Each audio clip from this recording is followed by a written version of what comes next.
వ్యవస్థల్ని నాశనం చేశారు. ఎక్కడికక్కడ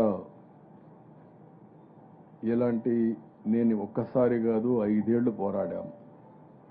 ఒక్క డ్రైన్ రిపేర్ చేయలేదు, ఒక్క వర్క్ చేయలేదు, ఒక ప్రాజెక్టులో ఒక షట్టర్ మెయింటైన్ చేసే పరిస్థితి లేదు, గేట్లు కూడా మెయింటైన్ చేసే పరిస్థితి లేదు. ఈ ప్రభుత్వం గడిచిన ప్రభుత్వంలో అన్నమయ్య ప్రాజెక్టు కొట్టుకొని పోయినా, 2 సార్లు గుండ్లకమ్మ గేట్లు పోయినా, ఒలిచెంతల గేట్లు పోయినా మెయింటెనెన్స్కి ఒక్క పైసా పెట్టలేదు. ఈ యొక్క బుడమేరుకైతే 5 వర్కులు శాంక్షన్ చేశాం. ఈ 5 వర్కులు నిలిపేశారు. ఇంకొక పక్కన బుడమేరు మొత్తం ఎన్క్రోచ్మెంట్, ఎక్కడ చూసినా కబ్జాలమయం అయిపోయింది. ఎక్కడ చూసినా వీళ్ళ ఇష్ట ప్రకారం ఇళ్లు కట్టేసే పరిస్థితికి వచ్చారు. ఎక్కడికక్కడ నీళ్ళన్నీ బ్లాక్ అయిపోయినాయి, నీళ్లు పోయే పరిస్థితి లేదు. ఇప్పుడు కూడా చాలా డిఫికల్ట్గా ఉంది. ఇంకో పక్కన గవర్నమెంట్ ఆఫ్ ఇండియా ఇచ్చిన డబ్బులు, ఆ రోజు ఏదైతే స్టామ్ వాటర్ డ్రైన్ కోసం డబ్బులు ఇచ్చారు, 500 కోట్లు ఇచ్చారు.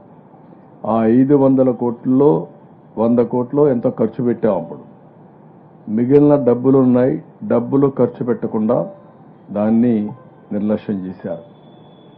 అన్ని పాపాలు కలిసి ఈరోజు ప్రజలకు శాపాలుగా మారాయి. ఇది కాకుండా ఒక హిస్టారికల్గా చరిత్రలో ఎప్పుడూ రానటువంటి వర్షాలు పడ్డాయి. ఇప్పుడు కూడా మళ్ళీ చూస్తే కృష్ణా రివర్ 3 లక్షల పైన మళ్ళా వాటర్ వచ్చే పరిస్థితి వచ్చింది.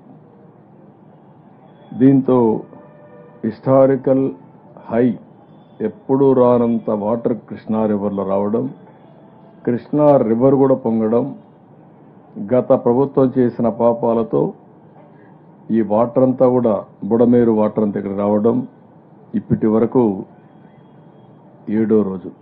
చాలా బాధేస్తుంది. 7 days చాలా ప్రాంతాల్లో నీళ్ళల్లో ఉన్నారు. వాళ్ళు చూస్తే గుండె తరక్కపోతుంది. ఎంత బాధ అంటే ఎవరికైనా సరే ఒకరోజు భరిస్తారు, 2వ రోజు భరిస్తారు, 3వ రోజు విరక్తి వస్తుంది. ఎంత విరక్తి వచ్చినా చేయగలిగింది ఏమీ లేదు. కరెంటు లేదు, నీళ్లు లేవు, ఒకసారి ఫుడ్ అందదు. ఈరోజు నేను న్యూ రాజరాజేశ్వరి పేటకి వెళ్ళాను. అక్కడంతా చూశాను. వీళ్ళు చేసిన పనులకు పైకి నుంచి కొట్టుకొని వచ్చేటన్నీ కూడా బ్లాక్ అయినాయి. ఇప్పుడు రివ్యూ మీటింగ్లో మా ఆఫీసర్ అడగబోతాను. ఆ ప్రాంతంలో ఫుడ్ కూడా అక్కడక్కడ రాలేదని కంప్లైంట్ ఇచ్చే పరిస్థితికి వచ్చారు. ఇప్పటికి కూడా 4 అడుగులు నీళ్లున్నాయి. అక్కడ చూస్తే వాళ్ళందరూ